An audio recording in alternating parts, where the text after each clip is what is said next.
ಚಿಕ್ಕಬಳ್ಳಾಪುರ ಲೋಕ ಟಿಕೆಟ್ಗಾಗಿ ಎಸ್ಆರ್ ವಿಶ್ವನಾಥ್ ಅವರು ಪಟ್ಟು ಹಿಡಿದಿದ್ದಾರೆ. ಪುತ್ರ ಅಲೋಕ್ ವಿಶ್ವನಾಥ್ಗೆ ಟಿಕೆಟ್ ಕೈತಪ್ಪುತ್ತೆ ಅನ್ನುವಂತಹ ಚರ್ಚೆ ಕೂಡ ರಾಜ್ಯ ರಾಜಕೀಯದಲ್ಲಿ ಆಗ್ತಾ ಇದೆ. ಅದರ ಬದಲಿಗೆ ಮಾಜಿ ಸಚಿವ ಡಾಕ್ಟರ್ ಸುಧಾಕರ್ಗೆ ಟಿಕೆಟ್ ನೀಡ್ತಾರೆ ಅನ್ನುವಂತಹ ಸುದ್ದಿ ಬೆನ್ನಲ್ಲೇ ವಿಶ್ವನಾಥ್ ಅವರು ಸಹಜವಾಗಿ ಗರಂ ಆಗಿದ್ದಾರೆ.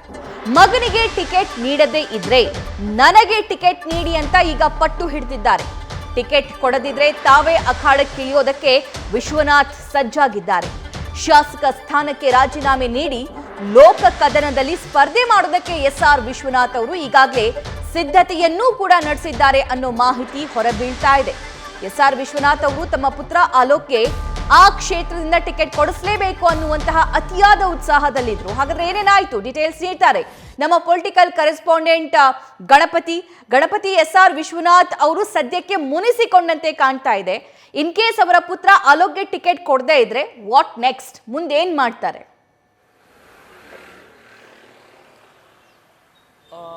ಸಭಾ ಖಂಡಿತ ಎಲ್ಲೋ ಒಂದು ಕಡೆ ಚಿಕ್ಕಬಳ್ಳಾಪುರ ಲೋಕಸಭಾ ಕ್ಷೇತ್ರದಲ್ಲಿ ಇನ್ನೂ ಕೂಡ ಟಿಕೆಟ್ ಘೋಷಣೆ ಆಗಿಲ್ಲ. ಇದರ ಹಿನ್ನೆಲೆಯಲ್ಲಿ ಆಕಾಂಕ್ಷಿಗಳ ಪಟ್ಟು ಕೂಡ ಹೆಚ್ಚಾಗ್ತಿರುವಂಥದ್ದು. ಆದರೆ ಒಂದು ಸರ್ವೆ ರಿಪೋರ್ಟ್ ಪ್ರಕಾರ ನೇರವಾಗಿ ಡಾಕ್ಟರ್ ಸುಧಾಕರ್ ಅವರಿಗೆ, ಅಂದರೆ ಮಾಜಿ ಸಚಿವ ಡಾಕ್ಟರ್ ಸುಧಾಕರ್ ಅವರಿಗೆ ಈ ಬಾರಿ ಚಿಕ್ಕಬಳ್ಳಾಪುರ ಲೋಕಸಭಾ ಕ್ಷೇತ್ರದ ಟಿಕೆಟ್ ಸಿಗುತ್ತೆ ಅಂತ ಒಂದು ಚರ್ಚೆ ಇತ್ತು.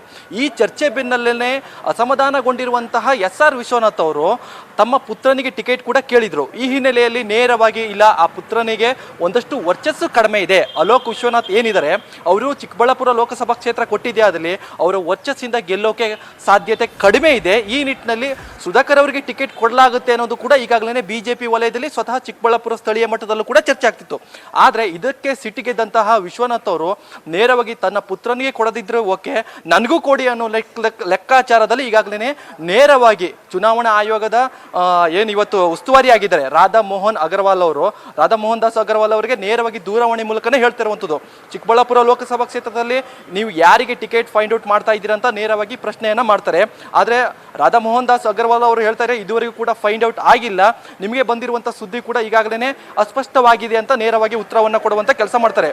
ಆಗ ನೇರವಾಗಿ ವಿಶ್ವನಾಥ್ ಅವರು ಒಂದು ಪ್ರಶ್ನೆಯನ್ನು ಇಡ್ತಾರೆ, ನನ್ನ ಪುತ್ರನಿಗೆ ಅಕಸ್ಮಾತ್ ನೀವು ಟಿಕೆಟ್ ಕೊಡದಿದ್ದೇ ಆದಲ್ಲಿ ನನಗೆ ಕೊಡಿ, ನಾನು ಕೂಡ ಸ್ಪರ್ಧೆ ಮಾಡ್ತೀನಿ ಅಂತ ತನ್ನ ಪುತ್ರನ ಬದಲಾಗಿ ತಾನೇ ಸ್ವತಃ ಸ್ಪರ್ಧೆ ಮಾಡೋದಾಗಿ ಒಂದಷ್ಟು ವರ್ಚಸ್ಸು, ಅಂದರೆ ನನಗೂ ಕೂಡ ವರ್ಚಸ್ಸಿದೆ, ತನ್ನ ಪುತ್ರನಿಗೆ ಇಲ್ಲದೆ ಇರ್ಬೋದು, ನಾನು ಕೂಡ ಸ್ಪರ್ಧೆ ಮಾಡ್ತೀನಿ, ಯಾವುದೇ ಕಾರಣಕ್ಕೂ ನಾನು ಚಿಕ್ಕಬಳ್ಳಾಪುರ ಲೋಕಸಭಾ ಕ್ಷೇತ್ರದ ಟಿಕೆಟ್ ಬಿಟ್ಕೊಡಲ್ಲ ಅಂತ ಒಂದು ಪಟ್ಟನ್ನು ಹಿಡಿದಿರುವಂಥದ್ದು. ಇದು ಈಗಾಗಲೇ ಹೈಕಮಾಂಡ್ ನಾಯಕರಿಗೂ ಕೂಡ ಒಂದಷ್ಟು ತಲೆನೋವಾಗ್ತಾ ಇದೆ. ಅಂದರೆ ಅಸಮಾಧಾನಿತರು ಪ್ರತಿಯೊಂದು ಕ್ಷೇತ್ರದಲ್ಲೂ ಹುಟ್ಕೊಂಡಿರುವಂಥದ್ದು, ಅವರನ್ನು ಅಸಮಾಧಾನ ಮಾಡಬೇಕು ಅನ್ನೋ ಒಂದಷ್ಟು ಸಭೆ ಕೂಡ ನಡೀತಾ ಇದೆ. ಈ ನಿಟ್ಟಿನಲ್ಲಿ ಚಿಕ್ಕಬಳ್ಳಾಪುರ ಲೋಕಸಭಾ ಕ್ಷೇತ್ರದಲ್ಲಿ ಸುಧಾಕರ್ ಅವರಿಗೆ ಟಿಕೆಟ್ ಕೊಟ್ಟಿದೆ ಆದಲ್ಲಿ ಆ ಅಸಮಾಧಾನವನ್ನು ಬ್ರೇಕ್ ಹಾಕೋದು ಹೇಗೆ? ಎಸ್ಆರ್ ವಿಶ್ವನಾಥ್ ಅವರು ಕೂಡ ಬಹಳ ಹಿರಿಯ ನಾಯಕರು ಕೂಡ, ಸಾಕಷ್ಟು ಬಾರಿ ಯಲಹಂಕ ಕ್ಷೇತ್ರದಲ್ಲಿ ಗೆದ್ದಿರುವಂಥವ್ರು. ಈ ನಿಟ್ಟಿನಲ್ಲಿ ನನಗೂ ಕೂಡ ವರ್ಚಸ್ಸಿದೆ, ನಾನು ಕೂಡ ಗೆಲ್ಸ್ಕೊ ಬರುವಂಥ ಶಕ್ತಿ ನನ್ನಲ್ಲಿದೆ, ಹೀಗಾಗಿ ನನ್ನ ಪುತ್ರನಿಗೆ ಆಗದೆ ಇದ್ರೂ ಕೂಡ ನನಗೆ ಕೊಡಿ ಅಂತ ನೇರವಾಗಿ ಈಗಾಗಲೇ ರಾಧಾ ಮೋಹನ್ ದಾಸ್ ಅಗರ್ವಾಲ್ ಅವರಿಗೆ ಬೇಡಿಕೆ ಇಟ್ಟಿರುವಂಥದ್ದು. ಸಾಕಷ್ಟು ಕುತೂಹಲ ಇದೆ ಯಾರಿಗೆ ಟಿಕೆಟ್ ಕೊಡ್ತಾರೆ ಅನ್ನೋದು, ಅದರ ಮೇಲೆ ಅಸಮಾಧಾನ ಅನ್ನೋದು ಒಂದಷ್ಟು ವಿಚಾರಗಳು ಚರ್ಚೆ ಮಾಡಬೇಕಾಗತ್ತೆ. ಹೈಕಮಾಂಡ್ ಎಲ್ಲ ಒಂದು ಕಡೆ ಕಾದು ನೋಡುವ ತಂತ್ರಗಳನ್ನು ಅನುಸರಿಸ್ತಾ ಇದೆ. ಸಭಾ ನ್ಯೂಸ್ ಫಸ್ಟ್ ನಿರ್ಭೀತಿಯಿಂದ ನಿಮ್ಮ ಪರವಾಗಿ.